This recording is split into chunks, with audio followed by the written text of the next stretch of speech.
On the 4th of September 2013, Raghuram Rajan took over as Governor of the RBI. I took charge this afternoon as the 23rd Governor of the Reserve Bank of India. This is not an easy time. The economy does face challenges. At the same time, India is fundamentally a sound economy with a bright future. He began his term with a bang, introducing a window to attract FCNRB deposits to bring down the current account deficit. He recently said that he thought the idea was idiotic at the time, but he gets credit for it all the same.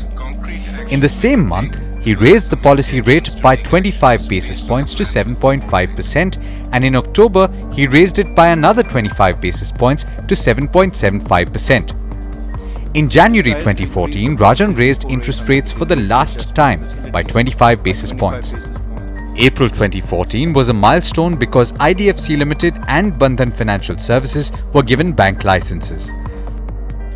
July saw the introduction of the 525 refinancing scheme that sought to give banks some breathing room in the infrastructure sector. Status quo on rates was maintained for the rest of that year. Then, in January 2015, Rajan cut rates by 25 basis points to 7.75%, the first of 5 rate cuts.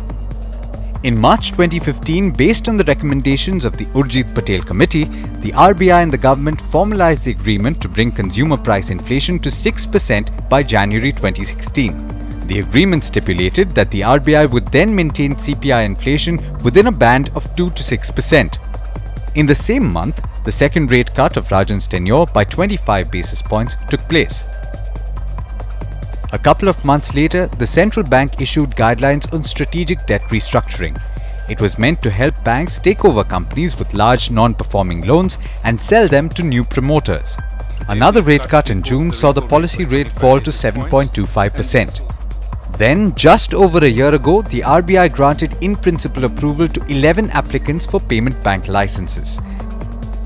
And in September, 10 small finance bank licenses were issued on a provisional basis. In the same month, the central bank surprised the market with a 50 basis point reduction in the policy rate.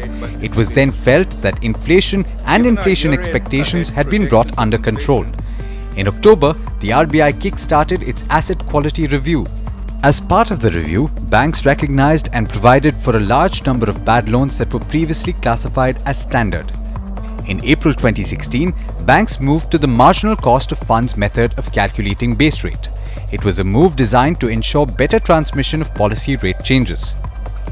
In the same month, a decision was made to bring the system-wide liquidity from deficit to neutral. The final rate cut by the RBI under Rajan by 25 basis points also came in April. In June, after Rajan announced that he wouldn't be seeking an extension, the RBI announced a new scheme for bad loan resolution, the Scheme for Strategic Structuring of Stressed Assets, or S4A. In August, the central bank issued guidelines for on-tap licensing of banks in the private sector. And finally, it introduced a slew of measures to bolster the corporate bond market.